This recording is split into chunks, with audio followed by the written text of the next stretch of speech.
Mitra bisnis sedang ramai para bupati, wali kota, dan pejabat daerah lainnya diperiksa KPK terkait klarifikasi laporan harta kekayaan yang dinilai tidak sesuai dengan profil yang bersangkutan.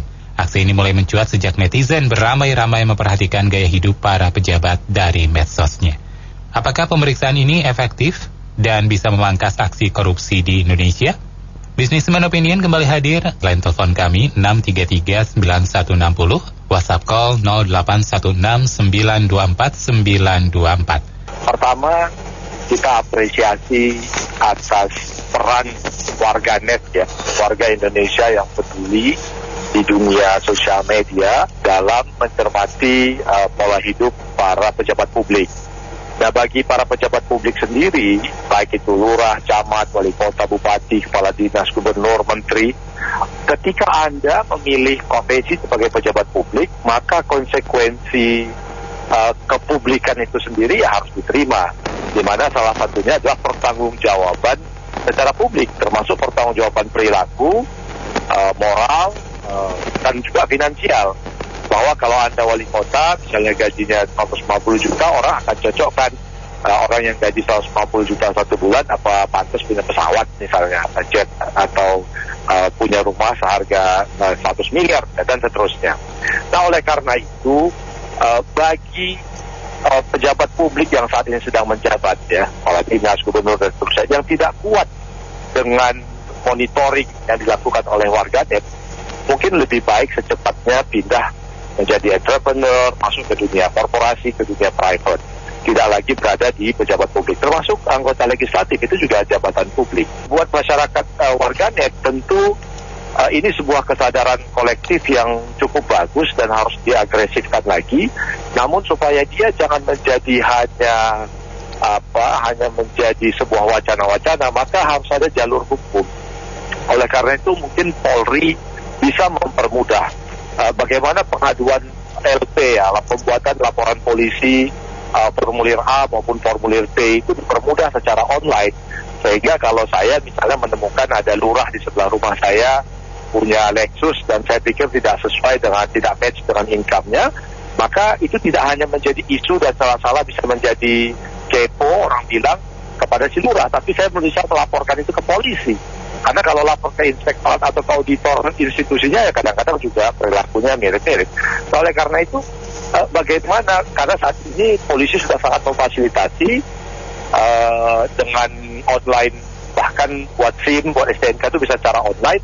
Nah, bagaimana pembuatan LP, laporan polisi atas PMH yang dilakukan oleh pejabat publik ini bisa secara online. Jadi kita buat nama, KTP dan sebagainya dari si pelapor atas orang yang kita laporkan. Begitu juga KPK, begitu juga Kejaksaan. Bukalah dan informasikanlah bagaimana supaya partisipasi masyarakat warganet ini juga disalurkan melalui hukum, yaitu dengan membuat laporan yang secara online. Terima kasih. Jadi sebenarnya karena tidak ada fungsi ya. Jadi contoh di kepolisian nggak ada fungsi, kejaksaan nggak ada fungsi, KPK nggak ada fungsi. Saya waktu itu pernah lapor KPK, udah jelas-jelas terang benderang dia bilang, oh coba kamu ajuin biar bisa sadap. Loh, kok saya yang jadi KPK? Saya kan masyarakat. Jadi gila ini negara ini bisa diputar balik. Terus yang tadi katanya online. Hati-hati, kalau kita laporkan kita jadi tersangka loh. Karena gila nih negara ini, benar jadi salah, salah jadi benar. Di situ memang nggak ada kepercayaan. Terima kasih. Uang panas tuh. Susah Ben, di negara kita hukumnya amburadul. Mereka tuh korupsi tuh nggak takut. So hukum kita kan bisa, istilahnya ada pepatah kan bisa diatur kan. Nah coba sekarang kita contoh jabatan. Dia jabatan selama jabat umpama dia bisa dapat 10 M. Ada kesempatan korupsi 20 M. Kalau nggak ketangkap ya dia cuan. Ketangkap ya amit-amit, nggak disita hartanya ya gitu lah penyakitnya. Pejabat nggak takut, apa disita dimiskinkan. Masa mereka tuh nggak berani miliki korupsi. Nah itulah penyakit di hukum kita. Membe.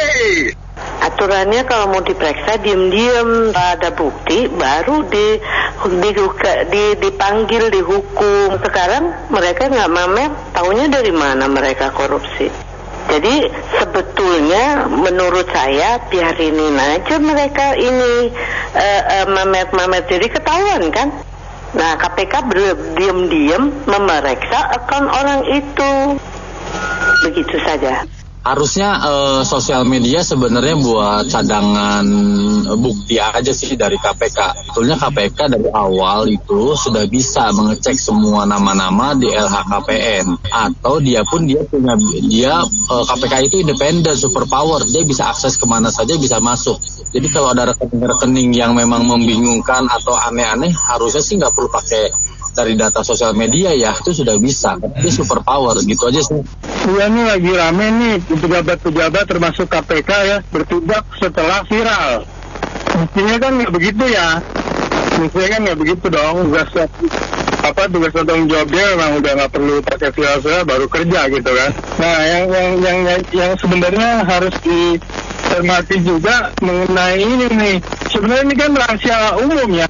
Rahasia lama, dan jangan sampai ini cuma anget-anget tai ayam. Ini kan udah borok yang lama yang perlu dalam banget lah lukanya gitu. Para pejabat flexing di media sosial, ketangkap KPK, hidup mereka sial. Iya, makanya jangan flexing atau pamer-pamer ke hidup mewah di Instagram, Facebook atau di mana. Ya pokoknya ya jangan posting apa-apalah. Akhirnya yang nggak diuntit ya, diikutin sama orang-orang yang nggak kita kenal ya di sosial media ya. Makanya diobok-obok tuh harta pejabat. Udah gitu aja sih, jangan pamer-pamer pokoknya. Akhirnya kan kita hidup tenang, nggak dicari para penegak hukum. Jawabnya adalah bisa. Kalau para pegawai KPK juga bersih dan harus dimiskinkan itu para koruptor itu. Terima kasih. Iya, inilah untungnya kita sekarang ini zaman sudah canggih. Jadi kembali lagi para pejabat kita, para ASN kita ini yang digaji rakyat, prihatinlah mereka. Nggak usah membanggakan diri, karena mereka digaji rakyat. Bisa dihitung oleh rakyatnya sendiri pendapatannya berapa dengan hidup hedonisnya. Ya kembali lagi. Nah ini sekarang KPK yang sekarang ini adalah KPK di bawah netizen yang paling jitu. Anda sedang diperhatikan oleh rakyatmu, di sekitarmu, di lingkunganmu. Pejabat-pejabat ini kembali lagi saya bilang, tolong dilacak saja dari eselon 4 sampai eselon 1 itu dilacak sajalah. Kekayaan mereka itu, pendapatan mereka berapa, anggap saja mereka itu ditanggung oleh negara sampai biaya hidup mereka berapa, dengan hasilnya yang ada kekayaan mereka itu masuk akal tidak dengan pendapatan mereka dengan digaji oleh rakyatnya. Begitu saja. Kembali lagi, KPK harusnya jemput bola sekarang. Apa yang ada di netizen sudah viral, dilacak langsung. Polisi kita harus bersih juga, dilacak juga kalau bisa, polisi juga melacak juga. Karena KPK yang paling gitu sekarang ini, KPK netizen kita. Kembali lagi saya bilang, ingatkan ASN dan para pejabat-pejabat kita di lingkungan yang hidup bermasyarakat.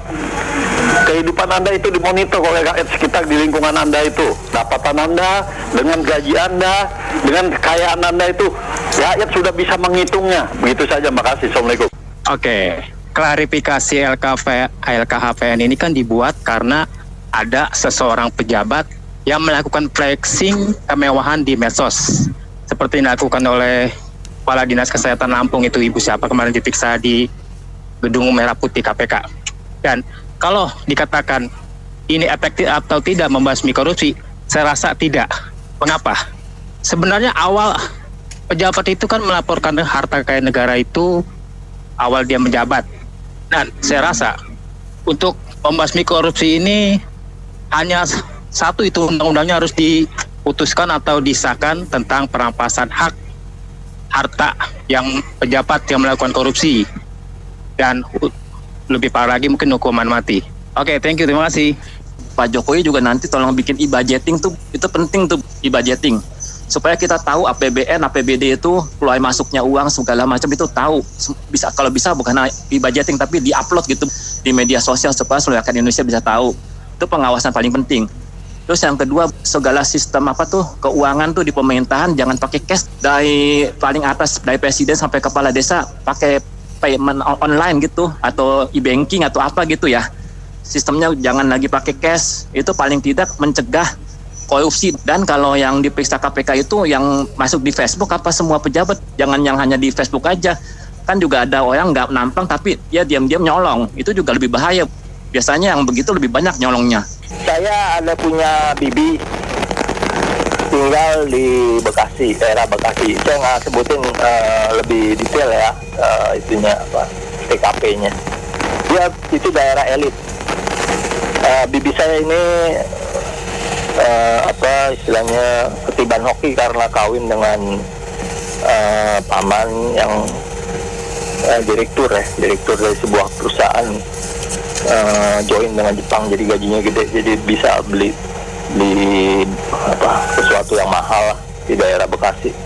Nah, tetangganya itu semua orang elit. Kemudian ada yang itu aja teh botol tuh bosnya itu tinggal di daerah situ. Tetangganya itu pamen dari polisi. Suatu pagi dia datang, pagi-pagi ini datang ibunya, bu minta tolong apa? Ini mobil saya mau numpang taruh di sini beberapa hari. Kenapa bu? Ini ada KPK lagi mau periksa. Oh ya silakan. Jadi dia taruh mobilnya di situ. Nah maka dari itu ada beribu macam cara untuk nipu. Sulit ya, itu segala macam lembaran-lembaran suruh isi gitu, nggak bisa kena 100%. Itu mesti lebih detail lagi. Orang yang jujur yang cari itu yang paling bagus. Makasih. Jika memangkas secara kuantitatif bisa saja tidak ya, karena para koruptor dan calon-calon koruptor itu, oknum yang masih ada di luar sana, itu juga akan menyempurnakan modus operandinya gitu. Jadi secara kuantitatif, katakanlah dari korupsi 1 tahun itu misalnya di kalangan kepala daerah, baik itu bupati, wali kota, gubernur, camat, lurah, itu katakanlah misalnya X untuk menjadi setengah X, belum tentu dengan pemeriksaan KPK ini secara kuantitatif. Namun secara kualitatif, bagaimana mereka mengekspos dengan mengucapkan alhamdulillah tabarakallah dengan menunjukkan tas yang dikorupsi, itu akan berkurang begitu. Sehingga secara kualitatif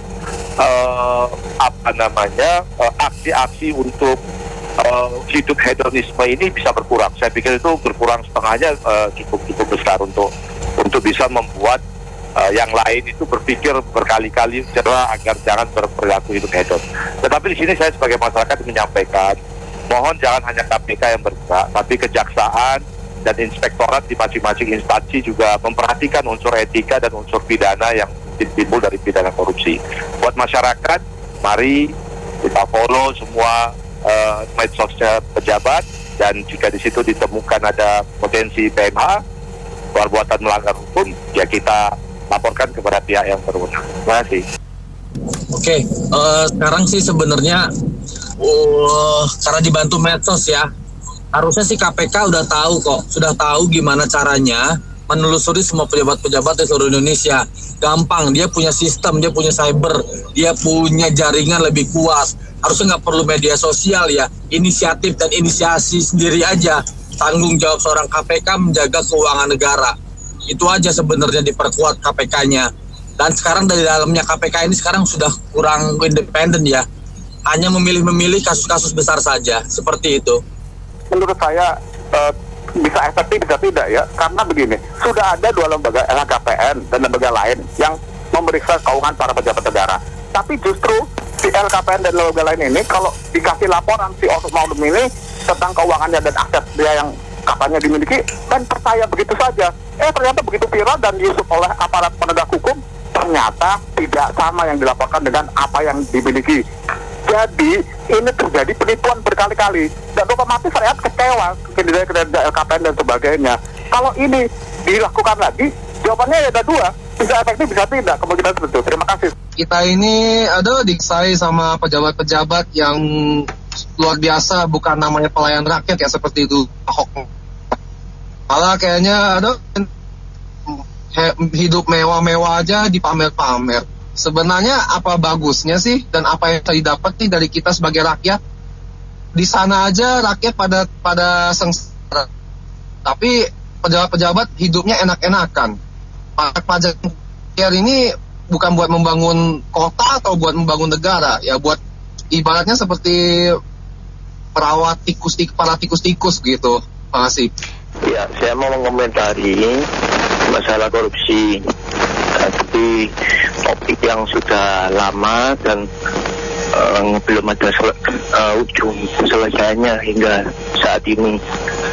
Jadi menurut saya untuk menyelesaikan korupsi ya paling mudah adalah hukuman mati. Misal diputuskan mulai hari ini tidak boleh ada korupsi lagi. Kalau yang korupsi di atas 1 miliar ke atas langsung hukuman mati. Seperti itu. Jadi harus tegas. Kalau nggak tegas ya nggak akan, mata rantai kesehatannya nggak akan terputus, nggak akan begitu terus. Itu menurut saya. Ya, kalau menurut saya untuk memberangus korupsi ini memang ada peraturan pemerintah nomor 45 tahun 90 ya, yaitu diizinkannya ASN melakukan poligami tuh. Itu biangnya korupsi di Indonesia. Itu harus dicabut supaya Indonesia bersih dari korupsi. Kayak gitu loh. Dengan diperbolehkan ASN bukan ngurusin pekerjaannya dengan bagus, melayani rakyat, tapi ngurusin istrinya yang baru, anak-anaknya di sana sini. Banyak. Duitnya dari mana? Kalau dari gaji doang nggak akan cukup. Ya korupsi lah. Gitu. Makanya peraturan pemerintah nomor 45 tahun 90 harus dicabut dari Indonesia. Itu biangnya korupsi. Makasih. Kalau menurut saya sih ada baiknya memang harus ditelusuri seperti itu. Karena apa? Karena pejabat itu kan, pejabat publik kan merupakan pandangan dari masyarakat luas ya. Tapi jangan lupa juga, kalaulah mungkin ada yang kejaring ya harus benar-benar clear gitu. Yeah. Jadi sehingga bisa diproses dengan baik seperti itu. Jangan sampai nanti terbengkelai, ditunda-tunda, delay dan hilang begitu saja. Gini, negara ini bukan gila, tapi yang gila itu penegak hukumnya. Kenapa? Kita ini bermasalah di penegak hukum. Kalau tadi judulnya adalah bisakah mengurangi atau membersihkan korupsi? Tidak bisa jawabnya. Kenapa? Karena memang kita, negara kita sedang sakit di dalam penegakan hukum. Kalau saja penegakan hukumnya bagus, koruptor bukan nggak ada, tapi tidak seperti saat ini seolah-olah tidak takut dengan penegak hukum. Kenapa nggak takut? Ya karena KPK-nya saja, nggak usah cerita kepolisian, kejaksaan. KPK-nya sendiri aja seperti itu. Dari dulu kita juga mengunggul-unggulkan KPK, padahal KPK itu dari yang lalu tuh udah sebenarnya udah nggak bersih gitu ya. Tapi kita juga nggak bisa buat apa-apa. Terus gimana? Lah kalau sekarang Pak Jokowi buka line atau buka di sosial medianya beliau untuk menerima aduan jalan rusak, mana mungkin Pak Jokowi buka line untuk pengaduan terhadap korupsi. Nanti dikira cawe-cawe. Lah ini kan repotnya kalau sementara yang LSM aja seperti siapa itu Boyamin Saiman itu sudah lapor ke KPK saja juga nggak ditanggapi, maksudnya nggak ada realisasinya. Apalagi yang kita cuman ngomel doang kali. Baik, terima kasih untuk Bu Mila. Ya, kami cukupkan sampai di sini untuk kesempatan Businessman Opinion kali ini. Terima kasih untuk Anda yang sudah berpartisipasi. Saya Anto Wijaya.